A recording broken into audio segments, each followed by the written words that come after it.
It's the internet. You're busy. Let's do this. I'm Jeff Grubb. I write for GamesBeat.com. I want to talk about the PlayStation 5 and the DualSense, something I haven't had a chance to cover much because when we got ours early, they went to Mike and Dean, and I had to wait to get mine until after it came out. But it's here now. I've been playing it for a few weeks, I guess, now, and I have some thoughts. I think my first thoughts are I think I'll do a video talking about the PlayStation 5 in general, my overall sort of takeaway from it after a few weeks.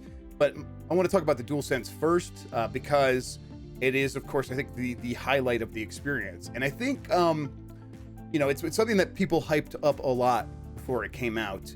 It's the haptic rumble inside of it and the adaptive triggers. They are standout features, and people really spoke very highly of them.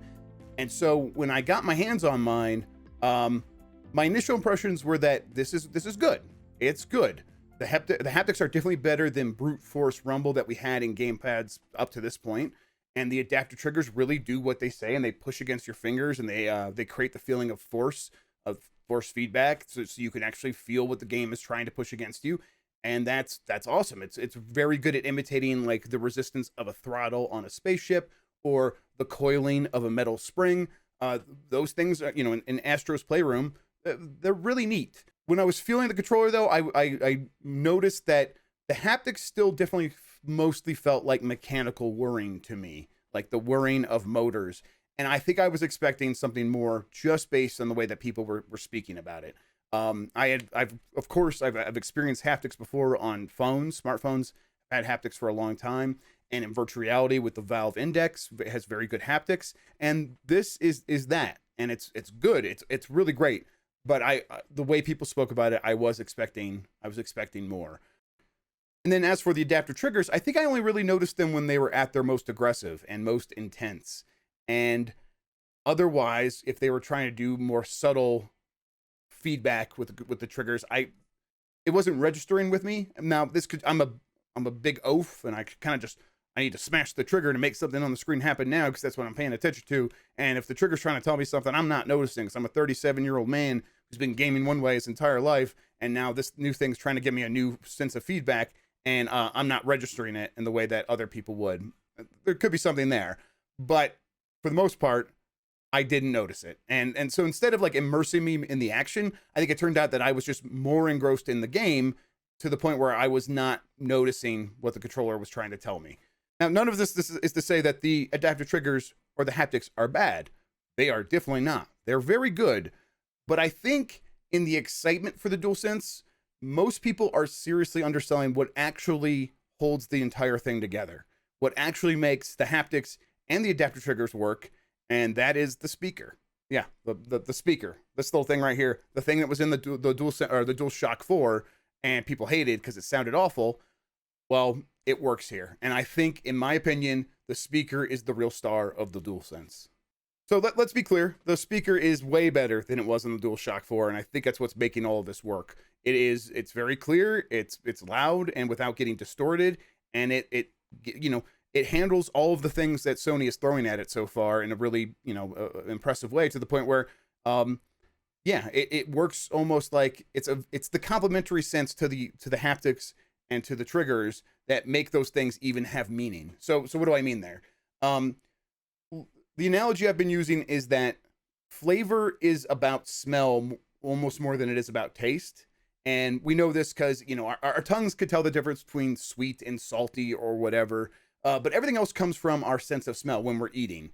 And so sound is the DualSense's sense of smell. Without the audio element, the haptics would feel even more mechanical, and the triggers would mostly feel annoying, I think. Haptics can suggest a sensation, but it cannot replicate it exactly. A good example of this is running in sand. Most of us know what running through sand should feel like, and the haptic motors do a really admirable job of simulating what it's like to sink your shoe into a beach, but without any audio cues, it would feel like a light vibration, because that is what it is. Inside the controller, it is vibrating lightly to suggest running through sand. But if you keep the controller's audio on, you'll get the telltale sound of a foot impacting into sand, that ch-ch-ch effect. You know what I mean. Everyone knows what I mean, that sound. Well, the controller spits that out, And when your brain has that audio with the vibration effect, when it combines those two things, it does the work for you of filling in the gaps and makes it one thing that says you are now feeling what it's like to run across the beach. And for me, you can't really have one without the other. It's not gonna, it simply doesn't work as well. Or the effect is completely diminished if you don't have the sound with the haptics or with the triggers. I think the DualSense without sound is like eating without smell, just to repeat the metaphor here. Sure, something is happening. Your brain says, yeah, you are eating and there is something happening in there and it's sweet. Once I get some smell here though, I'll tell you what else is happening there. And the same thing would happen with the haptics without audio. Your brain just simply wouldn't have enough data to process it as anything granular or specific, and you'd be leaving behind a huge and important factor of making the haptics work overall. Because the haptics really are just trying to get close to simulating something. The sound can sound exactly like it really sounds in real life, and so if the haptics can get like within a 9 iron of reality of what it feels like, the sound could take it the rest of the way, and then again your brain just builds up this fiction in your head that says something just like that thing that you've experienced in real life is happening in your hands right now, and that immersion all comes together. Overall, I'm impressed with the DualSense. I felt frustrated that so many people were talking up the haptics and talking up the triggers and leaving out the sound, because I do think the sound is by far the important of the senses here in the DualSense. Sound is by far the biggest one to make it work and trying to convey a feeling to the player.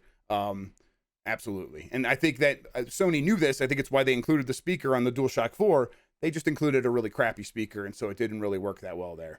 But yeah, I think if like Microsoft tries to copy this and they copy the haptics and they copy the trigger and they don't copy the speaker, it's not going to be nearly as good, in my opinion. So yeah.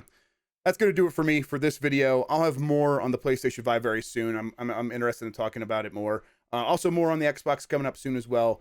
Thank you for watching, everybody. If you like this video, share it, give it a thumbs up. Let me know in the comments if you have any thoughts about the DualSense as well. I'd love to hear them. And yeah, until next time, have a good one. Take care of yourself, and goodbye.